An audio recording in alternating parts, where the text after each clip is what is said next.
Hi, I'm Lis Wiehl with Law&Crime. We're on the Jason Van Dyke case. Look, this is a very serious case. Julie Rendelman here with me. I'm so glad that you're here with me to dissect this. Such a serious case, as we always have. But this is just so difficult to think about when you've got this fatality and you have the video, as we were shown yesterday in those opening statements, and you have, the 16 shots.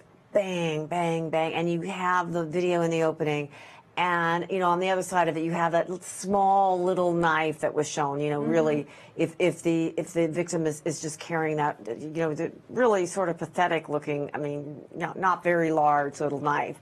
Now today we have the starting of the witnesses, and we have the officers on the stand.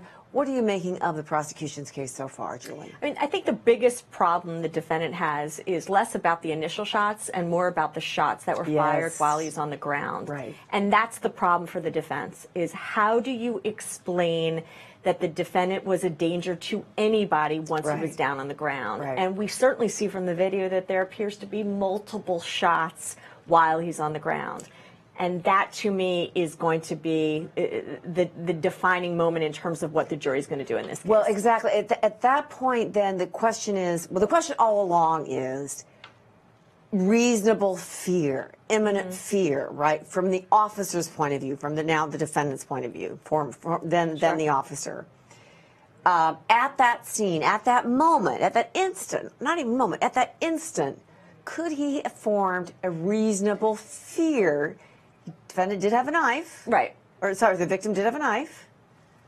So there's so many things going on, and one of the issues is not only what just happened in that video, but what did the defendant know or believe prior to even that encounter? Leading up to it. Did he know it was a knife? Did he think it could be something else? Now, I know people say they can clearly see the knife. Each time I see it, I admit that there's one point where I notice that his hand is by his side. And so again, I'm not out there that day, but it was just like my interpretation. Before actually hearing that there was a knife in his hand, I wasn't sure what he was doing with his left hand.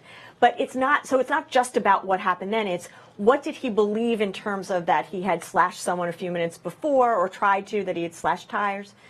And so that's kind of the issue, that it's not just about that moment, but kind of what brought him there, that the jury's going to weigh in deciding what was reasonable behavior. Exactly, you're exactly right. We've got so much going on here today at Law&Crime. While they're in the sidebar here, let's go to the Texas versus Lott case. That's an ongoing case. Let's see what's going on live in the courtroom right there. Julie, it's fascinating. We have on the stand here Mark Mezek, and he is a forensic examiner, and he's looking from the FBI, and he's actually took the video. He went through the formalities of getting him signed an expert status, and he got that. And he enhanced the video, and we were just watching, you and I were watching the video in the enhancement, and going through it and watching it again and focusing on, the movements and where the officers were and at what time, because the officers were saying, have testified so far that there was a lunging going on, and so therefore potentially being self-defense. What are you making now of Mark Mezek, the expert's testimony? We haven't heard much yet. The video, in many ways, I hate to say the video speaks for itself, but it does, because you can really see in many ways the defendant and you see the victim. Obviously, I think we can all agree that there's no lunging that occurs. That doesn't mean that it's not self-defense.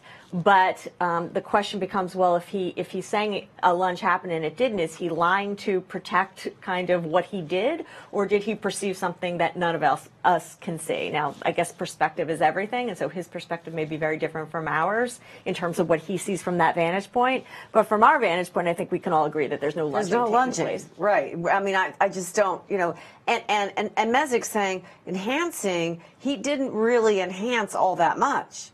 I mean, he really didn't do all that much. He said, just a couple minutes ago, I really didn't have to do all that much. I don't think you need to do much, because even if you watch it on YouTube, the tape, you see it. I think it's pretty clear. I think the one thing you can't hear is you can't hear anything. So you can't hear what's being said or not in regards to between the defendant and the victim and what anyone else might be saying. But even if it's stop, don't do it, stop, whatever it is. Well, there would be, look, there's an argument to be made that if the defendant was saying to him, stop or I'll shoot, stop or I'll shoot, that's going to change kind of some of the issues that the jury's looking at. But when he's down, he's down. We all agree with that. We all agree that's a problem. That's a problem. Well, that's a problem. That's why we're here at trial. Exactly. Because we have problems. We'll be right back on the case. So we still have the FBI agent on the stand. He's going through the video that he has worked on. He's going through step by step of what he's done, and it's really not so much the enhancement that's really at issue here. It's really the frame by frame, though, that he's walking through. Julie Rendelman, what do you think of this so far? Again, not a severe enhancement job that he's had to go through. That's right. Yeah, I mean, look, he's using those little arrows that we use, I think, that we get at Staples. Right. So, yeah, it's not. The yellow this is not high arrows. tech. No, it's not. I mean, I think obviously he's trying to show the position of the hands, and he's trying to show whether the hands are exposed or not. And that there were no lunges, because there's testimony about the big lunges. And well, certainly now he's at this point. Not this point, right? But previously, right? But remember, one of the arguments the defense may have is that he's still a danger if he's down, if he has something in his hand other than a knife, like if he has something additional. And so, and now obviously, you look see at this point, though, the knife being pushed away from him. But again, you want the jury to be able to see things clearly, and some of the jurors, instead of having to watch the quicker version, will have a better and easier time of watching it in slow motion and breaking down each act of the defendant and each act of the victim as this proceeded. Yeah, I mean, clearly at this point, when they go up there and they, I wonder how the effect this is going to have on the jury when they go see, they're seeing this again and again and again. I mean, in the space of half an hour, we've seen this now a couple of times where they're going up and they're kicking the knife from his hand. I mean, he's obviously dead at this point, and it's focused on this image right here, and they're kicking the knife from his hand, and he's been dead for a while, and they're just watching him. They're just looking at him, staring at him. They're doing nothing. They're doing nothing to help him, obviously. I mean, they could have maybe they've potentially still been alive there for a minute or two. Right. They did nothing to help him. Sure, and I'm sure that will come into play in terms of the prosecutor, although if we see now the ambulance is coming, so it's a fairly quick response from them, and I'm confident that they were probably on their way long before, because remember, there was the officers came, with emergency lights and sirens on from a great distance. Right. Everyone was coming from a different areas while ago to come in to deal with this. They were supposed to bring a taser, but I guess that didn't come to fruition. Yeah. So I wonder. Okay, you're now here. Okay, we see the FBI badge. So at some point, this must be ending. Okay, going back to the FBI agent. So this, I would assume, he's be wrapping up his testimony. Let's listen as he, I would assume, wraps it up. Hello, I'm Lis Wiehl with Law&Crime. I'm here with Julie Rendelman, my guest for the next 2 hours. I guess this next hour, anyway. Hour. Great to be with you. We're here in the case of Jason Van Dyke, the former Chicago police officer charged with a fatal shooting with a 17-year-old Laquan McDonald. It was such a sad case, and we've been watching in the last hour the videotape, and it's been really interesting to see the different perspectives that it can be analyzed from. And on the stand, Mark Mezek, he's a forensic video examiner from the FBI. Let's go back and hear some more of that testimony. So, Julie, it's very interesting. They've got the FBI forensic investigator on here. And they're talking about, first of all, in the cross-examination, and they're talking about when we saw the little arrows, and we kind of said, well, that's not, high, what do they mean? High tech. They don't mean, and got it on cross-examination, that the arrows don't mean that that's where necessarily the bullet holes were. But, of course, I mean, they're arrows. Well, they're arrows to show that there are certain times when victim was lying on the ground and puffs of smoke occurred. Right. What were those puffs of smoke? That's what they're getting at. The wind, or was it him shooting at him and they're hitting the concrete? The concrete, right, because that would create a puff of smoke, right? Correct. Now, sometimes hitting him might create puffs of smoke as well. So we don't know. I'm not sure that him shooting at him when he's down but missing him necessarily helps him. I mean, I guess there's an argument as to when it is or what was the fatal wound. If the jury's parsing out bullet holes. You still have 16 shots. Right, but the issue becomes like how many hit him and where they missed him. I mean, does 16 shots, some of them may have missed him. Does the fact that, he's a bad shot? I mean, I don't know. These are things to parse out. Look, the defense doesn't have that much to deal with here with this guy. I'm not sure I would keep him on the stand all that long if I were defense. Which it doesn't seem like he is. They're asking him pretty straight questions, and he's having a little trouble answering them. So, in fact, we've got to get off the stand for a break here, but we'll be right back after this break. So stay with us on the other side. We'll be back for this case. Okay, so Julie Rendelman. So we have this Mark Mesnick on the stand. He is a forensic video examiner. That is what he is credentialed to do. And so far, we've not gotten to the crazy. Well, we've not gotten to where it gets a little bit crazy in the courtroom here. But he has now been qualified as a forensic video examiner in the courtroom. And what do you make so far of what's happening right now as we see it in the instant replay? I mean, he's not being, the prosecution didn't seem to call him for anything really except to testify as to reviewing the video and breaking the video down into so the jury can look at it and view it a little more easily.